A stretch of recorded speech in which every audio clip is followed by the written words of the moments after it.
KSTA Ernakulam ജില്ലാ കമ്മിറ്റിയുടെ നേടാം 100 മേനി എന്ന പരിപാടിയുടെ ഭാഗമായി SSLC Hindi model exam question പേപ്പറിൻ്റെ വിശകലനമാണ് ഇന്ന് ഇവിടെ നടക്കുന്നത്.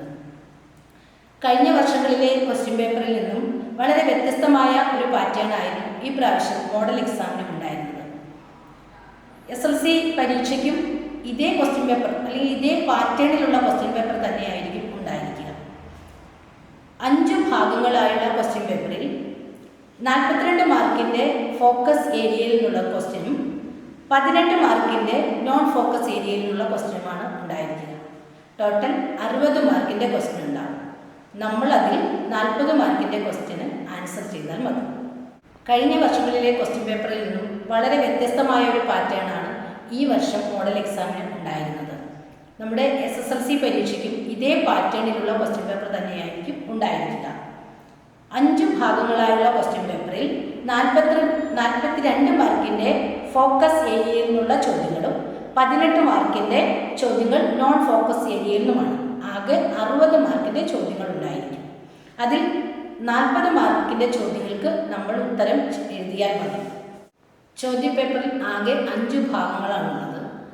5 ഭാഗങ്ങളുള്ള ചോദ്യപേപ്പറിൽ 42 മാർക്ക് ഫോക്കസ് ഏരിയയിൽ നിന്നും 18 മാർക്കിൻ്റെ ചോദ്യങ്ങൾ നോൺ ഫോക്കസ് ഏരിയയിൽ നിന്നുമായിരിക്കും. ആകെ 60 മാർക്കിൻ്റെ ചോദ്യങ്ങളാണ് ഉണ്ടാവുക. അതിൽ 40 മാർക്കിൻ്റെ ചോദ്യങ്ങൾക്ക് നമ്മൾ ഉത്തരം എഴുതിയാൽ മതി. ആദ്യം നമുക്ക് ഫോക്കസ് ഏരിയ ഏതൊക്കെയാണെന്ന് നോക്കാം. പാഠപുസ്തകത്തിലെ പാഠങ്ങളിൽ ഒന്നാമത്തെ പാഠമായ കഹാനി പ്രഭാതിൻ്റെ ബീർബുകൂട്ടി, രണ്ടാമത്തെ കവിതയുടെ ടിപ്പണി ഹതാശാ സേ ഏക് വ്യക്തി ബൈഠ് ഗയാ ഥാ, 3 ടൂട്ടാ പഹിയ കവിത ധർമ്മവീർ ഭാരതി, 4 അയാം കലാം കെ ബഹാനെ ഫിലിം ലേഖ് മിഹിർ, 5 സബ്സെ ബഡാ ഷോമാൻ ജീവനി ഗീത് ചതുർവേദി, 6 അകാൽ ഔർ ഉസ്കെ ബാദ് കവിത നാഗാർജുൻ, 7 ടാഗോർ കാ കുആ കഹാനി പ്രേംചന്ദ് എന്നീ പാഠഭാഗങ്ങളാണ് ഫോക്കസ് ഏരിയയിലുള്ളത്. ബാക്കി ഭാഗങ്ങളൊക്കെ നോൺ ഫോക്കസ് ഏരിയയാണ്. എന്നിരുന്നാലും ഫോക്കസ് ഏരിയയെ പഠിക്കുന്നതോടൊപ്പം തന്നെ അതേ പ്രാധാന്യത്തോടെ തന്നെ നമ്മൾ നോൺ ഫോക്കസ് ഏരിയയിലെ പാഠങ്ങളും വായിച്ച് മനസ്സിലാക്കേണ്ടതുണ്ട്. നമ്മുടെ ഈ പ്രാവശ്യത്തെ മോഡൽ എക്സാമിൻ്റെ ക്വസ്റ്റ്യൻ പേപ്പറിൽ 5 ഭാഗങ്ങളായിട്ടാണ് ചോദ്യങ്ങൾ ക്രമീകരിച്ചിരിക്കുന്നത്. ഭാഗ് 1 1 से 9 तक के प्रश्नों के लिए एक अंक है. 1 മുതൽ 9 വരെയുള്ള ചോദ്യങ്ങൾക്ക് 1 മാർക്കും, അതോടൊപ്പം തന്നെ 10 ഭാഗം 2 10 से 12 तक के प्रश्नों के 2 अंक है. 10 മുതൽ 12 വരെയുള്ള ചോദ്യങ്ങൾക്ക് 2 മാർക്കും, ഭാഗം 3 13 से 17 तक के प्रश्नों के 3 अंक है. 13 മുതൽ 17 വരെയുള്ള ചോദ്യങ്ങൾക്ക് 3 മാർക്കും, ഭാഗ് 4 18 से 22 तक के प्रश्नों के 4 अंक है. നാലാമത്തെ ഭാഗത്ത് 18 മുതൽ 22 വരെയുള്ള ചോദ്യങ്ങൾക്ക് 4 മാർക്കും, ഭാഗം 5 23 से 26 तक के प्रश्नों के 5 अंक है. 23 മുതൽ 24 വരെയുള്ള 5ാം ഭാഗത്തിൽ 5 മാർക്കിൻ്റെ ചോദ്യങ്ങളുമാണ് ഉൾപ്പെടുത്തിയിരിക്കുന്നത്. ഇനി നമുക്ക് ക്വസ്റ്റ്യൻ വായിച്ച് വിശകലനം നടത്തി നോക്കാം. നമുക്ക് ഒന്നാമത്തെ ചോദ്യം നോക്കാം. 1 മുതൽ 6 വരെയുള്ള ചോദ്യങ്ങളിൽ ഏതെങ്കിലും 3 ഉത്തരം എഴുതിയാൽ മതിയെന്ന് നമ്മൾ പറഞ്ഞു കഴിഞ്ഞു. ചോദ്യം നോക്കാം. ഒന്നാമത്തെ ചോദ്യം, ലേക്കിൻ മുझे फेंको मत एक किस कविता की पंक्ति है. 4 ഉത്തരം തന്നിട്ടുണ്ട്. അതിൽ നിന്ന് ശരിയായ ഉത്തരമാണ് നമ്മൾ തിരഞ്ഞെടുത്ത് എഴുതേണ്ടത്.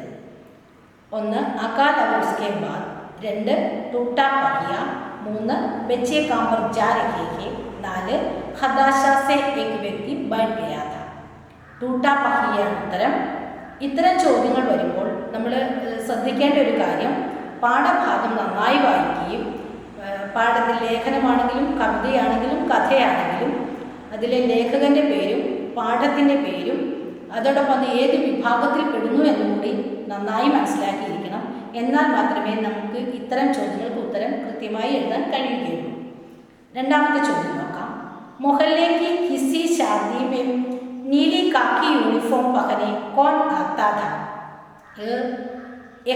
ഇത് അയാം കലാം കെ ബഹാനെ ഫിലിം ലേഖിനുള്ള ചോദ്യമാണ്.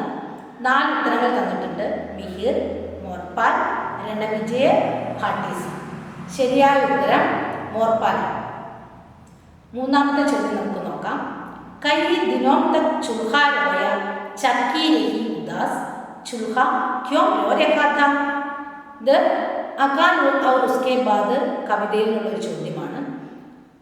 ഉത്തരങ്ങൾ കൊടുത്തിരിക്കുന്നത് ठंड के कारण, बारिश के कारण, अकाल के कारण, മഹാമാരി के कारण. ഇതിൻ്റെ ശരിയായ ഉത്തരം അകാൽ के कारण. ചോദ്യങ്ങളുടെ ഉത്തരം ബ്രാക്കറ്റിൽ തന്നിരിക്കുന്നതുകൊണ്ടാണ് ഇതിന് കൂടുതൽ വിശദീകരണമൊന്നും നൽകാതിരിക്കുന്നത്. നമുക്ക് 4ാമത്തെ ചോദ്യം നോക്കാം. 4 മുതൽ 6 വരെയുള്ള ചോദ്യങ്ങൾക്ക് ഉത്തരം തന്നിട്ടില്ല. നമ്മൾ അതിൻ്റെ ഉത്തരം സ്വയം എഴുതേണ്ടതാണ്. 4ാമത്തെ ചോദ്യം നോക്കാം. पहले मैं ये पैसे बिठूंगा और उसके बाद ही गाऊंगा, ये किसने कहा. ഇത് ചാർലി ചാപ്ലിൻ്റെ സബ്സെ ബഡ ഷോമാൻ എന്ന ജീവനിയിൽ നിന്ന് വന്നിരിക്കുന്ന ഒരു ചോദ്യമാണ്.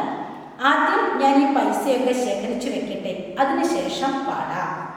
എ കിസ്നെ കഹ. ഇതാരാണ് പറഞ്ഞത്? ചാർലി അല്ലേ? ചാർലി ചാപ്ലിനാണ് പറഞ്ഞത്. 5ാമത്തെ ചോദ്യം നമുക്ക് നോക്കാം. बेला के रिबन का रंग वीर बखूटी का रंग जैसा था, वह रंग कौन सा है. ബീർ ബഹൂട്ടി കഹാനിയിലെ പ്രധാന കഥാപാത്രങ്ങളാണ് ബേലയും സാഹിയും. ഇത് ബേലാക്കെ റിബൺ കാ രംഗ് ബീർ ബഹൂട്ടി കാ രംഗ് ജൈസാ ഥാ. ബേലയുടെ റിബണിൻ്റെ നിറം ബീർ ബഹൂട്ടിയുടെ നിറമാണ്. ബീർ ബഹൂട്ടിയുടെ നിറം പോലെയാണ്. ഓ രംഗ് കോൺ സാ ഹെ. അത് ഏത് നിറമാണ്? ഉത്തരം ലാൽ. ലാൽ രംഗ്. 6ാമത്തെ ചോദ്യം. ठाकुर के कुएं से पानी लेने कौन चुपके से जाती है. ഈ ചോദ്യം പ്രേംചന്ദിൻ്റെ ഠാക്കൂർ കാ കുവാം എന്ന കഹാനിയിൽ നിന്നുള്ളതാണ്. ഠാക്കൂറിൻ്റെ കിണറ്റിൽ പോയി വളരെ സാവധാനം ശ്രദ്ധയോടെ കുളിച്ച് ആരാണ് വെള്ളമെടുക്കാൻ പോയിരിക്കുന്നത് എന്നതാണ് ഈ ചോദ്യത്തിൻ്റെ അർത്ഥം. അത് ഗംഗിയാണ്. അടുത്ത നമുക്ക് 7 മുതൽ 9 വരെയുള്ള ചോദ്യങ്ങളാണ്.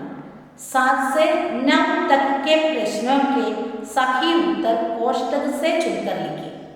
7 മുതൽ 9 വരെയുള്ള ചോദ്യങ്ങളുടെ ഉത്തരം ബ്രാക്കറ്റിൽ തന്നിട്ടുണ്ട്. നമുക്ക് തിരഞ്ഞെടുത്ത് എഴുതിയാൽ മതി. 7ാമത്തെ ചോദ്യം നോക്കാം. ബൂഢാ മല്ല ഗസൽ സുനാത്താ ഹൈ, ഇസ്മേ വിശേഷൺ ശബ്ദ കौन सा है.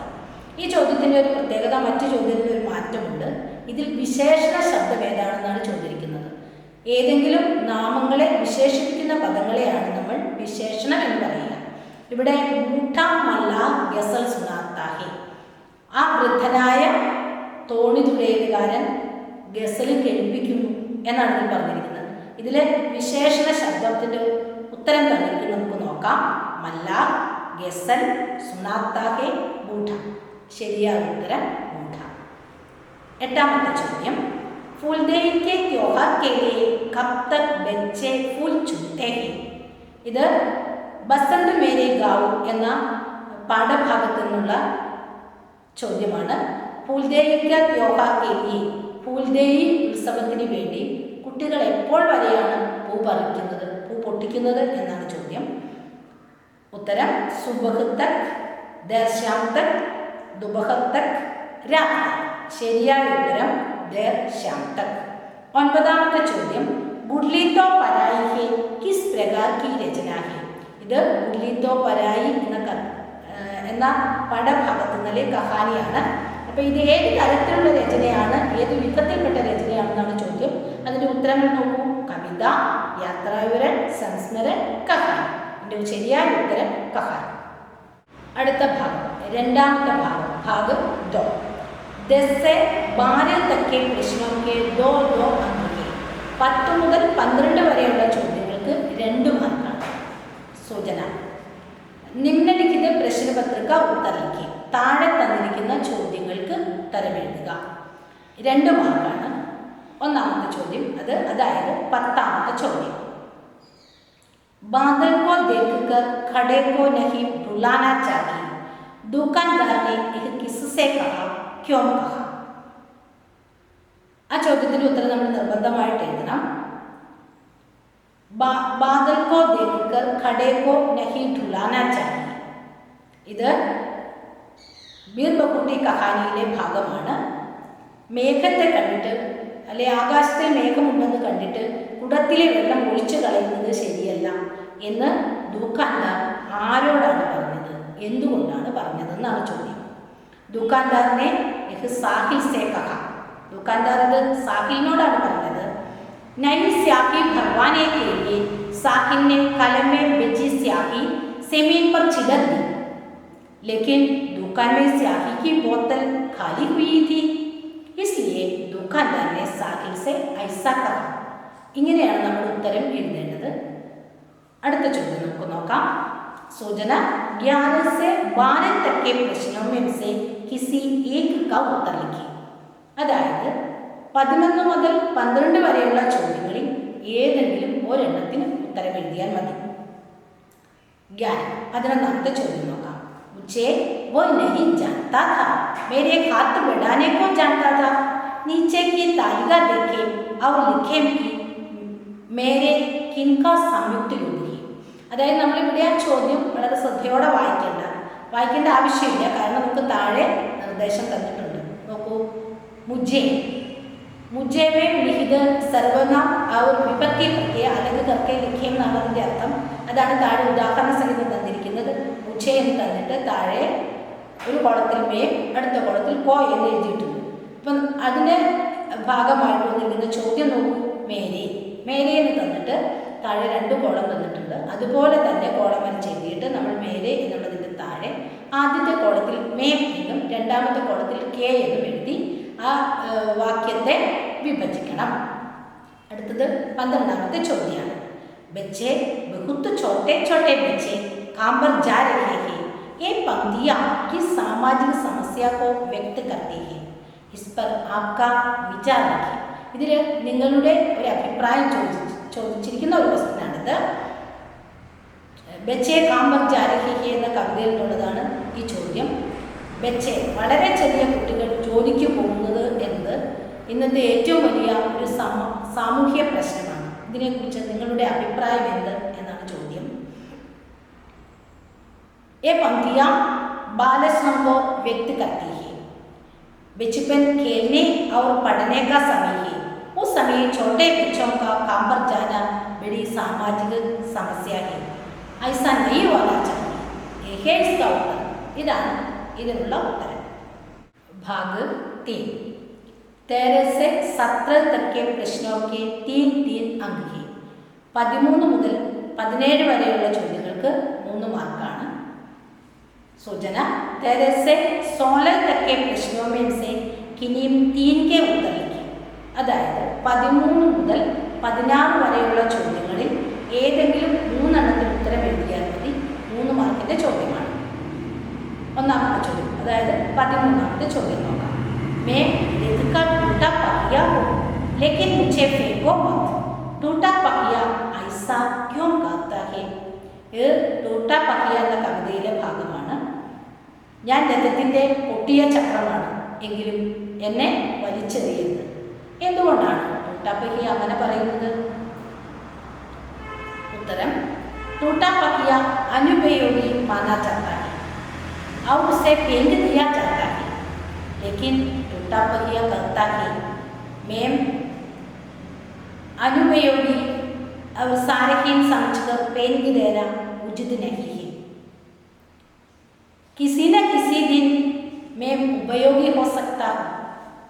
उदाहरण के लिए महाभारत युद्ध में कौरव पक्ष के महारथियों ने उस चक्रव्यूह के भीतर फंसने वाले अभिमन्यु पर आक्रमण किया.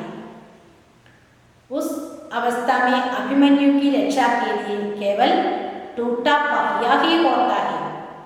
टूटा पहिया के सहारे महायोद्धा अभिमन्यु की रक्षा के लिए युद्ध क्षेत्र में एक टूटे पहिए के अलावा और कोई भी नहीं था, इसलिए टूटा पहिया ऐसा करता है. 14ാമത്തെ ചോദ്യം.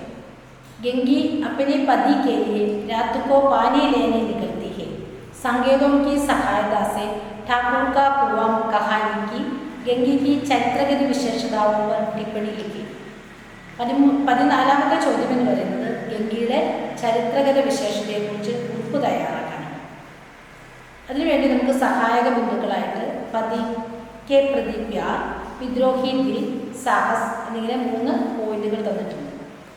ചരിത്രഗത വിശേഷത എഴുതുന്ന സമയത്ത് നമ്മൾ ഏത് കഥാപാത്രത്തിൻ്റെ ചരിത്രഗത വിശേഷതയാണോ എഴുതുന്നത് ആ പാഠത്തിലെ കഥയുടെ പേരും അല്ലെങ്കിൽ കഥയെ എഴുതിയ ആളുടെ പേരും ആ കഥയുടെ പേരും വ്യക്തമായി സൂചിപ്പിക്കണം.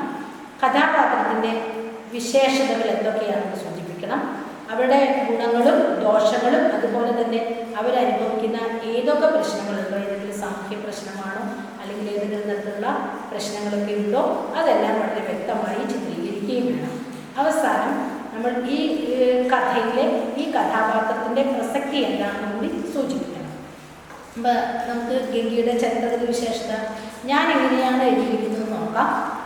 പലരും അത് എഴുതിയിരിക്കുന്നത് പല രീതിയിലായിരിക്കാം, എങ്കിലും ആശയം ഒന്ന് തന്നെയായിരിക്കും.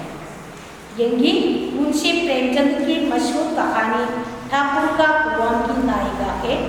वह निम्न जाति की है। उसका पति जोगू बीमार है। पति को पीने का पानी देने पर पता चला कि वह बदबूदार है। इससे गंगी परेशान रहती है। वे निम्न जाति के लोग होने के कारण उनके ठाकुर के कुएं से पानी नहीं ले सकते हैं। रात को चुपके चुपके वो ठाकुर के कुएं में पानी लाने जाती है। पानी लेते समय ठाकुर का दरवाजा खुलता है और गंगी वहाँ से भेज जाती है। उसका विद्रोही दिल निवासी पाबंदियों पर छोटे करता है। वो पूछते हैं कि ये लोग क्यों नीचे हैं और हम क्यों नीचे हैं।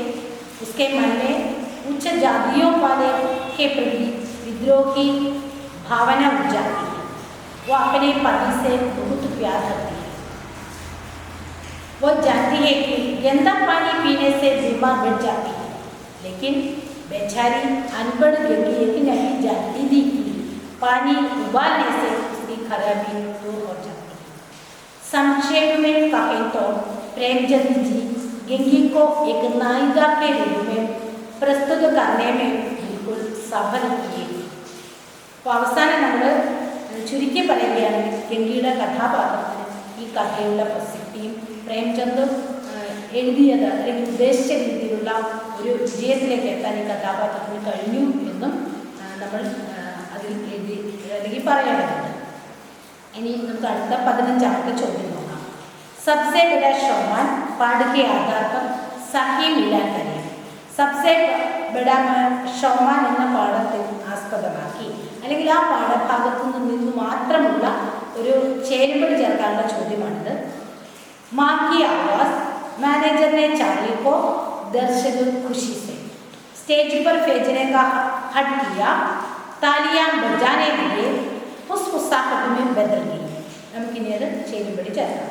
माँ की आवाज़ उस फुस्साहट में बदल गई. मैनेजर ने चार्ली को स्टेज पर भेजने का हट किया. दर्शक खुशी से तालियां बजाने लगे. വളരെ എളുപ്പമുള്ള ചോദ്യമാണ്. ഒറ്റ വായനയിൽ തന്നെ നമുക്കത് മനസ്സിലാക്കാവുന്നതേ ഉള്ളൂ. 16ാമത്തെ ചോദ്യം. अयम कलाम के बहाने पाठ के आधार पर 3 सही प्रस्ताव चुनकर लिखिए. अयाम कलाम എന്ന പാഠഭാഗത്തെ ആസ്പദമാക്കിയുള്ള 3 ശരിയായ പ്രസ്താവനകൾ തിരഞ്ഞെടുത്തെഴുതുക. 1. नीलमाधव पांडा की फिल्म के अयम कलाम. कलाम और रणविजय फिल्म के पात्र है. रणविजय स्कूल जाना पसंद करता है. छोटू खुद अपना नाम कलाम लिख लेता है. रणविजय चाय की दुकान में काम करता है. അതിൻ്റെ ഉത്തരം नीलमाधव पांडा की फिल्म के अयम कलाम. कलाम और रणविजय फिल्म के पात्र है. छोटू खुद अपना नाम कलाम लिख लेता है. അതായത് 14 മുതൽ 16 വരെയുള്ള ചോദ്യങ്ങളിൽ ഏതെങ്കിലും 3 എണ്ണത്തിന് ഉത്തരം എഴുതിയാൽ മതി. അപ്പോൾ ചോദ്യം വായിക്കുന്ന സമയത്ത് നമ്മൾ ഈ കൂൾ ഓഫ് ടൈമിൽ ചോദ്യം വായിക്കുമ്പോൾ എളുപ്പമുള്ള ചോദ്യങ്ങൾ കണ്ടെത്തുകയും അത് മാർക്ക് ചെയ്ത് വയ്ക്കുകയും വേണം. 17ാമത്തെ ചോദ്യത്തിന് ഈ വിഭാഗത്തിലെ 3ാമത്തെ ഭാഗത്തിലെ 17ാമത്തെ ചോദ്യത്തിന് നിർബന്ധമായും ഉത്തരം എഴുതേണ്ടതാണ്. അടുത്ത ചോദ്യം വാക്യവിരമിടുക്കി പൂർത്തീകരിക്കും. വാക്യവിരമിട് പൂർത്തിയാക്കുക എന്നതാണ് 17ാമത്തെ ചോദ്യം. നമുക്ക് വളരെ എളുപ്പമുള്ള ഒരു ചോദ്യമാണ്. ലോക് ഗാത്തേഹെ എന്നാണ് ആദ്യത്തെ വരി നൽകിയിരിക്കുന്നത്. ബാക്കി 3 വരികളാണ് നമ്മൾ പൂർത്തിയാക്കേണ്ടത്. അപ്പോൾ നമുക്ക് രണ്ടാമത്തെ വരി നോക്കാം. ലോക് ആളുകൾ എന്താണ് പാടുന്നത് നോക്കൂ. ത്യോഹാർ ഫുൽദേയ്ക്ക് ഗീത്. ഇതിൽ ഗീതാണ്, പാട്ടല്ലേ പാടുക. അപ്പോൾ രണ്ടാമത്തെ വരി നമുക്ക് ലോക് ഗീത് ഗാത്തേഹെ എന്നാണ്. മൂന്നാമത്തെ വരിയിലോ ആളുകൾ എന്തിനാണ് പാട്ട് പാടുക? ഉത്സവങ്ങളിലും ആഘോഷങ്ങളിലുമല്ലേ. അപ്പം നമുക്ക് മൂന്നാമത്തെ വരി ത്യോഹാർ മേ ലോക് ഗീത് ഗാത്തേഹെ എന്നാണ്. നാലാമത്തെ വരി നോക്കൂ. ഏത് ത്യോഹാറിലാണ് ആളുകൾ പാട്ട് പാടുക? ഫുൽദേയ്ക്ക് ത്യോഹാർ മേ. ഫുൽദേയ്ക്ക് ത്യോഹാർ മേ ലോക് ഗീത് ഗാത്തേഹെ. അടുത്ത നമുക്ക് ഭാഗം 4 ചോദ്യങ്ങളാണ്. 18 से 22 तक के प्रश्नों के 4 अंक. 18 മുതൽ 22 വരെയുള്ള ചോദ്യങ്ങൾക്ക് 4 മാർക്കാണ്. 18 से 20 तक के प्रश्नों से किन्हीं 2 के उत्तर लिखिए. 18 മുതൽ 20 വരെയുള്ള ചോദ്യങ്ങളിൽ ഏതെങ്കിലും 2 എണ്ണത്തിന് ഉത്തരം എഴുതുക. 4 മാർക്കാണ്. ചോദ്യം 18. मिहिर और मोरपाल स्कूल के दोस्त थे. मिहिर घर से राजमा चावल लाता है और मोरपाल छाछ. दोनों खाने की अदला बदला करते हैं. इस समय मिहिर और मोरपाल के बीच की बातचीत लिखी. മിഹിറും മോർപ്പാലും സുഹൃത്തുക്കളാണ്. അയാം കലാം കെ ബഹാനെ പാഠഭാഗത്തിലെ ലേഖകനാണ് മിഹിർ. അദ്ദേഹത്തിൻ്റെ സുഹൃത്താണ് മോർപ്പാൽ. ഇവർ രണ്ടുപേരും സ്കൂളിൽ വലിയ സുഹൃത്തുക്കളായിരുന്നു. മിഹിർ വീട്ടിൽ നിന്ന് രാജ്മാ ചാവലും മോർപ്പാൽ ചാച്ചും കൊണ്ടുവരുമായിരുന്നു. ദോനോ ഖാനയ്ക്ക് അതല ബദല കർത്തേ. രണ്ടുപേരും ഭക്ഷണ സാധനങ്ങൾ പരസ്പരം കൊടുക്കൽ വാങ്ങലുകൾ നടത്തുമായിരുന്നു. മോർപ്പാലും മിഹിറും ഇത്തരത്തിൽ ഭക്ഷണം കൈമാറ്റം ചെയ്യുന്ന സമയത്തുണ്ടാകുന്ന അവരുടെ ഒരു വാർത്താലാപം, ഒരു സംഭാഷണം എഴുതുന്നതിനാണ് നമ്മളോട് പറഞ്ഞിരിക്കുന്നത്. ചോദ്യം നമുക്ക് തന്നിട്ടുണ്ട്. ആദ്യ ഭാഗം തന്നിട്ടുണ്ട്. മിഹിർ പറയുന്നത്, മിഹിർ അരേ യാ ക്യാ ഹേ തുമ്ഹാരെ ടിഫിൻ മേ. എടാ ചങ്ങാതി, നിന്റെ ചോറ്റുപാത്രത്തിൽ എന്താണ് എന്നാണ് മിഹിർ ചോദിക്കുന്നത്. അതിന് ബാക്കിയാണ് നമ്മൾ പൂരിപ്പിക്കേണ്ടത്. അപ്പോൾ ഈ വാർത്താലാപം എന്ന് പറയുന്നത് ഒരു അനൗപചാരിക സംവാദമാണ്. അതായത് മുൻകൂട്ടി തയ്യാറാക്കാതെ നടത്തുന്ന ഒരു വർത്തമാനം പറയുകയാണല്ലോ നമ്മൾ ബാത്ചീത്ത് എന്ന് പറയുക. അപ്പോൾ അതിനൊരു പൂർവ്വ തയ്യാറിയുടെ അല്ലെങ്കിൽ മുൻപേ ഉള്ള ഒരു തയ്യാറെടുപ്പിൻ്റെ ആവശ്യമില്ലാത്തതുകൊണ്ട് അവിടെ ഈ സംഭാഷണത്തിൽ ഒരു ഔപചാരികതയുടെ ആവശ്യം വരുന്നില്ല. പിന്നെ സ്വാഭാവികമായിരിക്കണം, പരസ്പരമുള്ള സംസാരം സ്വാഭാവികമായിരിക്കണം, ലളിതമായ ഭാഷയായിരിക്കണം ഉപയോഗിക്കേണ്ടത്. അത് ഒരു വാചകം വളരെ നീളമുള്ള വാചകം പറയേണ്ട ആവശ്യമില്ല. മുഖത്ത് നോക്കി പറയുന്നത് കൊണ്ട് വളരെ ചുരുങ്ങിയ വാചകങ്ങളിൽ തന്നെ നമ്മൾ ഈ സംഭാഷണം പൂർത്തിയാക്കണം. അപ്പോൾ നമുക്ക് നോക്കാം, നമുക്ക് ആ ഉത്തരം എങ്ങനെ ചെയ്യാം എന്നൊന്ന് നോക്കാം. മിഹിർ अरे यार क्या तुम्हारे टिफिन में? मोरपाल कुछ भी खास नहीं, चाचा लाया हूँ. तुम क्या लाए हो? मिहिर मैं तो राजमा चावल लाया हूँ. मोरपाल मुझे राजमा चावल बहुत पसंद है, लेकिन मैं राजमा चावल खाऊं तो तुम क्या खाओगे? मिहिर उसकी चिंता मत करो, मुझे तुम्हारा छाछ बहुत पसंद है. मोरपाल मेरे घर में राजमा नामक चीज़ लाता भी नहीं है, वो तो अमीर लोगों की चीज़ है. मिहिर मेरे घर में वो तो खास नहीं, रोज होता है. मोरपाल चलो खाना खा लो. मिहिर ठीक. ഇത്തരത്തിൽ വളരെ ചെറിയ വാചകങ്ങൾ ഉപയോഗിച്ച് വേണം നമ്മൾ ഈ വാർത്താലാപം പൂർത്തീകരിക്കേണ്ടത്. അടുത്ത ചോദ്യം നമുക്ക് നോക്കാം. 19ാമത്തെ ചോദ്യം. കവി അവർ കവിത का परिचय देते हुए पंक्तियों का आशय लिखे. കവിത का आशय എഴുത്തെ സമയം, കവിതയുടെ ആശയം എഴുതുന്ന സമയത്ത് ആദ്യം നമ്മൾ കവിയെക്കുറിച്ചും പിന്നെ കവിതയെക്കുറിച്ചും ലഘുവായ അല്ലെങ്കിൽ വളരെ ചെറിയ ഒരു പരിചയപ്പെടുത്തൽ നടത്തിയിട്ട് വേണം കവിതയുടെ ആശയത്തിലേക്ക് പോകാൻ. കവിത നമുക്ക് നോക്കാം.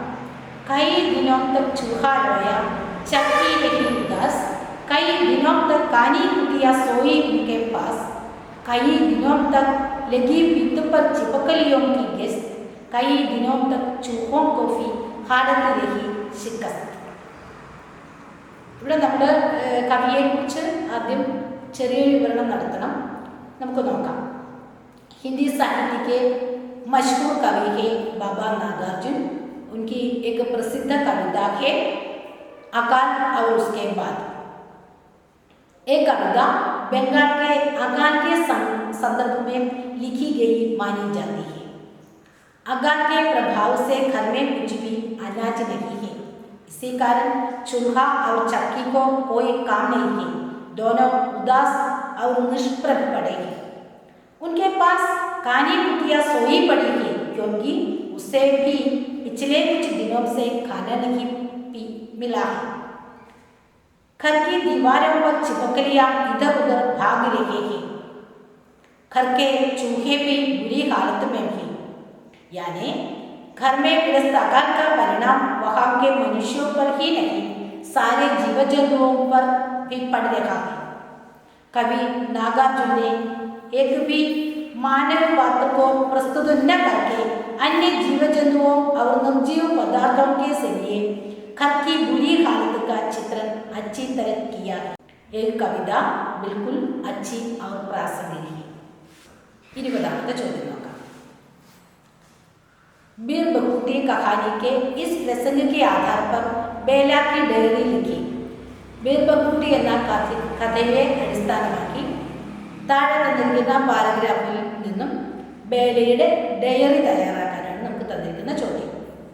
साहिल बेला का रिपोर्ट कार्ड देख रखा था और बेला साहिल था। आज आखिरी बारी वे एक दूसरे को कोई चीज छूकर देख रहे थे। बेला की आंखें में आंसू आ रहे थे। तुम्हारी आंखों में आंसू क्यों आ रहे हैं बेला? मुझे क्या पता है, बेला ने डबडबाई आंखों से हंसते हुए कहा। ഈ പ്രസംഗത്തെ ഈ സന്ദർഭത്തെ അടിസ്ഥാനമാക്കി ബേലയുടെ ഡയറിയാണ് നമുക്കിവിടെ തയ്യാറാക്കുന്നത്. ഡയറി തയ്യാറാക്കുമ്പോൾ നമ്മൾ എന്തൊക്കെ കാര്യങ്ങളാണ് ശ്രദ്ധിക്കേണ്ടത്? ആശയം, ഈ ഡയറി തയ്യാറാക്കാൻ പോകുന്ന പാഠഭാഗത്തെക്കുറിച്ചുള്ള ഒരു ധാരണ നമുക്കുണ്ടായിരിക്കണം. പിന്നെ ഡയറിയുടെ ശൈലി ആത്മനിഷ്ഠ ഭാഷ, അതായത് നമ്മുടെ ഹൃദയത്തിൽ നിന്ന് ഉണ്ടാകുന്ന ഭാഷയായിരിക്കണം ഡയറിയിൽ ഉപയോഗിക്കേണ്ടത്. ഡയറി സംക്ഷിപ്തമായിരിക്കണം, അതോടൊപ്പം തന്നെ അത് പ്രാസംഗികവുമായിരിക്കും. ഇവിടെ നമുക്ക് തന്നിരിക്കുന്ന ഡയറിയിൽ വേണമെങ്കിൽ നമുക്ക് അതിന് തീയതി എഴുതാതിരിക്കാം, അതൊക്കെ സന്ദർഭത്തിനനുസരിച്ച് ചെയ്യാം. എന്നാലും പരീക്ഷയ്ക്ക് നമുക്ക് ഡയറി എഴുതുന്ന രീതിയിൽ തന്നെ വേണം ഡയറി തയ്യാറാക്കാൻ. അപ്പോൾ ബേല എങ്ങനെയാണ് ഡയറി തയ്യാറാക്കിയിരിക്കുന്നതെന്ന് നമുക്കൊന്ന് നോക്കാം.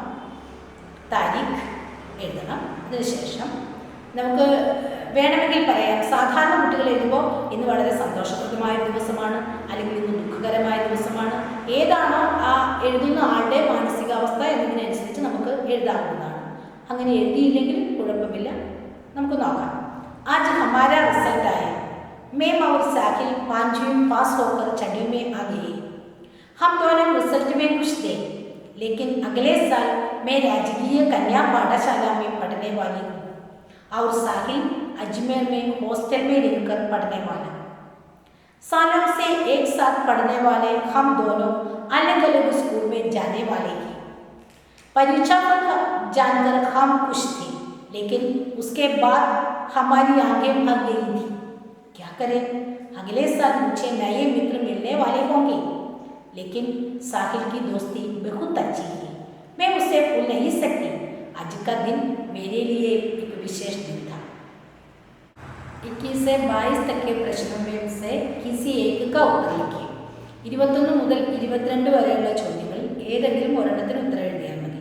21ാമത്തെ ചോദ്യം, निम्नलिखित संकेतों के आधार पर राष्ट्रीय बालिका दिवस के लिए पोस्टर तैयार करें. താഴെ തന്നിരിക്കുന്ന സൂചകങ്ങൾ ഉപയോഗിച്ച് രാഷ്ട്രീയ ബാലികാ ദിവസത്തെക്കുറിച്ച് ഒരു പോസ്റ്റർ തയ്യാറാക്കുക. പോസ്റ്റർ വളരെ ആകർഷകവും ഭംഗിയുള്ളതുമായിരിക്കണം. പോസ്റ്ററിലെ വാക്കുകളൊക്കെ ലളിതവും സംക്ഷിപ്തവുമായിരിക്കണം. പോസ്റ്ററിൽ ചിത്രം ചേർക്കാൻ ആഗ്രഹിക്കുന്നുണ്ടെങ്കിൽ അത് പോസ്റ്ററിൻ്റെ ആശയവുമായി തികച്ചും യോജിക്കുന്നതായിരിക്കണം. ഇവിടെ നമുക്ക് പോസ്റ്ററിൽ ചേർക്കേണ്ട വാചകങ്ങൾ ഉള്ളതുകൊണ്ട് വളരെ എളുപ്പത്തിൽ തന്നെ പോസ്റ്റർ തയ്യാറാക്കാവുന്നതേ ഉള്ളൂ. ആ തന്നിരിക്കുന്ന വാചകങ്ങൾ ഉപയോഗിച്ച് മനോഹരമായ പോസ്റ്റർ തയ്യാറാക്കുക. അടുത്ത ചോദ്യം, 22ാമത്തെ ചോദ്യം, मोहन राकेश भोपाल में रात के समय यात्रा करते हैं, अपनी साइड के अनुभवों का जिक्र करते हुए वे एक मित्र को पत्र लिखते हैं. संगीतों की सहायता से पत्र लिखे. അതായത് മോഹൻ രാകേഷ് ഭോപ്പാലിലെ രാത്രി സമയത്ത് ഒരു യാത്ര നടത്തുന്നു. അദ്ദേഹം തൻ്റെ അനുഭവങ്ങളെക്കുറിച്ച് സുഹൃത്തിനൊരു കത്തെഴുതുന്നു. ആ കത്ത് തയ്യാറാക്കാനാണ് നമ്മളോട് പറഞ്ഞിരിക്കുന്നത്. അവിനാശ് കെ സാത്ത് നവമീം സയ്യിദ്, ബുഡ മല്ല അബ്ദുൽ ജബ്ബാർ, സദ്ദീഖ മൗസം, ഗാലിബ് की ഗസലെ സുനാന. ഈ സങ്കേതങ്ങൾ സഹായക ബന്ധുക്കൾ ഉപയോഗിച്ചാണ് നമ്മൾ പത്രം തയ്യാറാക്കേണ്ടത്. പത്രം തയ്യാറാക്കുമ്പോൾ ശ്രദ്ധിക്കേണ്ട കാര്യങ്ങൾ: പത്രം തയ്യാറാക്കുന്ന പേജിൻ്റെ വലതുഭാഗത്ത് മുകളിലായി സ്ഥാൻ, താരിഖ്, സംബോധന മുതലായവ എഴുതേണ്ടതാണ്. അതിനുശേഷം കത്ത് അവസാനിക്കുന്ന സമയത്ത് നമ്മൾ ആർക്കാണ് കത്തെഴുതുന്ന അവരെയും അവരുടെ കുടുംബാംഗങ്ങളെയും വിശേഷങ്ങൾ ചോദിച്ചുകൊണ്ട് കത്ത് അവസാനിപ്പിക്കാം. അവസാനിപ്പിക്കുന്ന സമയത്ത് വലതു ഭാഗത്ത് നമ്മൾ നമ്മുടെ സുഹൃത്തിനാണ് കത്തെഴുതുന്നത്. ഇവിടെ തന്നിരിക്കുന്ന കത്ത് സുഹൃത്തിനുള്ളതാണ്. അതുകൊണ്ട് തുമാര മിത്ര, നാം, ഹസ്താക്ഷർ എന്നും ഇടതു ഭാഗത്തായി നമുക്ക് ആർക്കാണ് കത്തയക്കുന്നത് അവരുടെ അഡ്രസ് സേവാമേ. ടു എന്നതിൻ്റെ ഹിന്ദി വാക്കാണ് സേവാമേ. നമ്മൾ ആർക്കാണ് കത്തയക്കുന്നത് അയാളുടെ അഡ്രസ് സേവാമേ എന്ന് എഴുതി രേഖപ്പെടുത്തേണ്ടതാണ്. ഇവിടെ മോഹൻ രാകേഷ് തൻ്റെ സുഹൃത്തിന് അയക്കുന്ന കത്ത് അദ്ദേഹം ഭോപ്പാൽ താളിൽ രാത്രി യാത്ര ചെയ്തപ്പോൾ ഉണ്ടായ മനോഹരമായ അനുഭവത്തെക്കുറിച്ചാണ്. അപ്പോൾ അദ്ദേഹം കത്ത് തുടങ്ങുന്നത് എങ്ങനെയാണെന്ന് നോക്കൂ. കൈസേ ഹേ, ഖുഷ് ഹേ ന, അല്ലെങ്കിൽ അതുപോലെയുള്ള പദങ്ങൾ, സ കുശൽ ഹേ ന, മേ ഹാട്ടിക്കും മുതലായ പദങ്ങളാണ് നമ്മൾ കത്ത് തുടങ്ങുമ്പോൾ ഉപയോഗിക്കേണ്ടത്. അതിനുശേഷം തന്നിരിക്കുന്ന സഹായക ബന്ധുക്കളുടെ സഹായത്താൽ നമുക്ക് കത്തെഴുതാം. അപ്പം നമ്മളിവിടെ എഴുതാൻ പോകുന്ന കത്ത് നമുക്കൊന്ന് നോക്കാം. കൈസേ ഹോ, പ്രിയ, അദ്ദേഹം കത്തെഴുതുന്നത് തൻ്റെ സുഹൃത്തായ സുഖദേവിനാണെന്ന് വിചാരിക്കുന്നു. പ്രിയ സുഖദേവ്, कैसे हो? घर में सब कैसे हैं? मैं यहाँ ठीक हूँ. मैं इस पत्र में अपनी पिछली यात्रा के अनुभव का वर्णन करना चाहता हूँ. मैंने अपनी पिछली यात्रा निश्चित रूपरेखा के बिना शुरू की. തുടങ്ങുന്ന രീതിയിലൊരു കത്ത് നമുക്ക് എഴുതാം. मेरे मन में समुद्र तटों के प्रति विशेष तत्परता थी. यात्रा शुरू करके जब मैं भोपाल पहुँचा, वहाँ मैं अपने मित्र के साथ जाना पड़ा. रात को 11 बजे हम दोनों भोपाल झील के मध्य में थे. सर्दी के दिन में हम किनारों से दूर थे. हमारा नाविक अब्दुल जब्बार ने अच्छी गज़लें पेश की थी. उनका गाना अच्छा था. सुनाने का ढंग शायराना था. हम दोनों अच्छी तरह उनके गायन का आस्वादन किया. गरीब गायिका के शरीर में सिर्फ एक लुंगी था. सर्दी में भी कम कपड़ों में उन्हें देखकर मुझे बड़ा आश्चर्य था. बीबी बच्चों को मेरा हेलो बोलना. जल्दी ही तुमसे मिलने का प्रयास करूँगा. शेष बातें अगली पत्र में. तुम्हारा मित्र മോഹൻ രാകേഷ്, ഹസ്താക്ഷർ, സേവാമേ. ഇത്തരത്തിലാണ് നമ്മുടെ കത്ത് അവസാനിക്കുന്നത്. അടുത്ത ചോദ്യം ഭാഗം 5 നിന്നാണ്. 23 മുതൽ 24 വരെയുള്ള ചോദ്യങ്ങൾക്ക് 5 അങ്ക് 5 മാർക്കാണ്. 23 से 24 तक के प्रश्नों से किसी एक का उत्तर लिखिए. 23 മുതൽ 24 വരെയുള്ള ചോദ്യങ്ങളിൽ ഏതെങ്കിലും ഒരു ചോദ്യത്തിന് ഉത്തരം എഴുതിയാൽ മതി. 5 മാർക്കാണ്. 23ാമത്തെ ചോദ്യം, ठाकुर का कुआं कहानी में गंगी और जोकू बात कर रहे हैं. इस प्रसंग के आधार पर पटकथा का एक दृश्य लिखिए. ठाकुर का कुआं कहानी में गंगी और जोकू बात कर रहे हैं. इस प्रसंग के आधार पर पटकथा का एक दृश्य लिखिए. ठाकुर का कुआं കഹാനിയിലെ ജോക്കുവും ഗംഗയും തമ്മിലുള്ള സംസാരം അല്ലെങ്കിൽ അവരുടെ വീട്ടിൽ ഇരുന്നുകൊണ്ട് അവർ സംസാരിക്കുന്ന ഒരു ഭാഗമാണ് താഴെ തന്നിരിക്കുന്നത്. അതിനെ ആസ്പദമാക്കി ഒരു പട്കഥ തയ്യാറാക്കാനാണ് പറഞ്ഞിരിക്കുന്നത്. ചോദ്യം ക്വസ്റ്റ്യൻ പേപ്പറിലുണ്ട്. അത് ഞാൻ ഇപ്പോൾ വായിക്കുന്നില്ല. അത് നമുക്ക് പട്കഥ എങ്ങനെ തയ്യാറാക്കാം എന്ന് നോക്കാം. പട്കഥയിൽ നമുക്ക് വേണ്ടത്, ഒരു പട്കഥ തയ്യാറാക്കുന്ന സമയത്ത് ദൃശ്യത്തിൽ ഉൾപ്പെടുന്ന സ്ഥാൻ, സമയ, കഥാപാത്ര, कथापात्रों की आयु, वेशभूषा आदि होता है മുതലായവയാണ് ഉണ്ടായിരിക്കേണ്ടത്. അതിനുശേഷം സംവാദമാണ്. തന്നിരിക്കുന്ന പാരഗ്രാഫിൽ വളരെ വ്യക്തമായും കൃത്യമായും തന്നിരിക്കുന്ന സംവാദം ആരൊക്കെ തമ്മിലാണെന്ന് മനസ്സിലാക്കി അത് കൃത്യമായി ഓർഡറിൽ എഴുതുന്നതോടുകൂടി പട്കഥ നല്ല രീതിയിൽ നമുക്ക് പൂർത്തിയാക്കാൻ കഴിയും. അപ്പോൾ ഇവിടെ സ്ഥാൻ जोकू का घर एक कच्चा घर है. समय दोपहर को 2 बजे. पात्र जोकू और गेगी है. जोकू एक मैली धोती पहनता है और गेंगी एक साड़ी पहनती है. अब उस दोनों के बीच का संवाद പാരഗ്രാഫ് में दिए जाते हैं. പാരഗ്രാഫിൽ തന്നിട്ടുണ്ട്. അത് നോക്കി നമുക്ക് കൃത്യമായി എഴുതാവുന്നതേ ഉള്ളൂ. ഏറ്റവും എളുപ്പമുള്ള ഒരു പ്രവൃത്തിയാണ് പട്കഥ തയ്യാറാക്കുക എന്നുള്ളത്. 5 മാർക്കിൻ്റെ ചോദ്യമാണ്. വളരെ ശ്രദ്ധയോടെ എഴുതിയാൽ നമുക്ക് പൂർണ്ണമായി മാർക്ക് നേടാൻ കഴിയുന്ന ഒന്നാണ്. ഇനി അടുത്തത് 24ാമത്തെ ചോദ്യമാണ്. 24ാമത്തെ ചോദ്യം നമുക്കൊരു റെബഡ് തയ്യാറാക്കാനുള്ളതാണ്. റെബഡ് എന്ന് പറഞ്ഞാൽ പത്ര റിപ്പോർട്ട്. मां की आवाज़ पढ़ने से बालक चार्ली चैपलिन स्टेज पर गाने को विवश हो गया. वह नाच गाकर लोगों की प्रशंसा पात्र बन गया. संकेतों की सहायता से इस घटना पर एक रेबड तैयार करें और शीर्षक भी लिखें. സഹായക ബിന്ദുക്കളുടെ സഹായത്താൽ ഈ റെബഡ് തയ്യാറാക്കാനാണ് പറഞ്ഞിരിക്കുന്നത്. റെബഡ് എന്ന് പറയുന്നത് അല്ലെങ്കിൽ പത്ര റിപ്പോർട്ട് എന്ന് പറയുന്നത് ഏതെങ്കിലും സംഭവം ഉണ്ടായതിനെക്കുറിച്ചുള്ള വസ്തുനിഷ്ഠമായ വിവരണമാണ്. അതിൽ പ്രധാനമായും ഹെഡിങ് ഉണ്ടായിരിക്കണം. ഹെഡിങ് എന്ന് പറയുന്നത് വായിച്ചു കഴിഞ്ഞാൽ തന്നെ ആ പത്ര റിപ്പോർട്ടിൻ്റെ ഉള്ളടക്കം എന്താണെന്ന് നമുക്ക് ബോധ്യമാകുന്ന തരത്തിലുള്ള ഹെഡിങ് ആയിരിക്കണം ഉണ്ടായിരിക്കേണ്ടത്. നമുക്കത് തയ്യാറാക്കുന്ന സമയത്ത് കബ്, കഹാം, കൈസെ, ക്യോ, കിസ്കെ കാരണം എന്നീ ചോദ്യങ്ങൾ ചോദിക്കാം. എന്ന് പറഞ്ഞാൽ ഇത്തരം ചോദ്യങ്ങൾ ചോദിച്ചു കഴിഞ്ഞാൽ ഉത്തരം കിട്ടുന്നതായിരിക്കണം പത്ര റിപ്പോർട്ട്. അപ്പോൾ പത്ര റിപ്പോർട്ട് എഴുതുമ്പോൾ പ്രധാനമായി ശ്രദ്ധിക്കേണ്ടത് സ്ഥലം രേഖപ്പെടുത്തുക. ഏത് സ്ഥലത്ത്, എപ്പോഴാണ്, എവിടെ വെച്ചാണ്, എങ്ങനെയാണ് ഈ സംഭവം ഉണ്ടായതിൻ്റെ ഒരു വിവരണമാണ് പത്ര റിപ്പോർട്ടിൽ കൊടുക്കേണ്ടത്. അപ്പോൾ നമുക്കിവിടെ തന്നിരിക്കുന്നത് ചാർലി ചാപ്ലിൻ്റെ അമ്മയുടെ ശബ്ദം ഇടറിപ്പോയതിന് ഫലമായി കേവലം 5 വയസ്സായ ചാപ്ലിൻ സ്റ്റേജിലെത്തുകയും തൻ്റെ ചെറിയ കലാപരിപാടികളിലൂടെ, പാട്ടിലൂടെ, ഡാൻസിലൂടെ, തൻ്റെ അമ്മയുൾപ്പെടെയുള്ള ഗായകരുടെ അനുകരണത്തിലൂടെ അവിടെ സന്നിഹിതരായിരിക്കുന്ന ആളുകളുടെ കയ്യടി വാങ്ങുകയും വളരെ വിജയപ്രദമായി തൻ്റെ പരിപാടി അവതരിപ്പിക്കുകയും ചെയ്തു.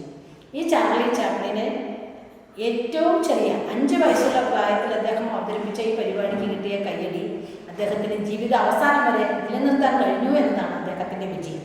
ഇപ്പം നമുക്ക് ആ റിപ്പോർട്ട് ഒന്ന് നോക്കാം. റെബഡ് ഒന്ന് നോക്കാം. മാം की आवाज़ पड़ी बेटा बिना शौक. माम की आवाज़ पड़ी बेटा बिना शौक. आल्डर शॉर्ट.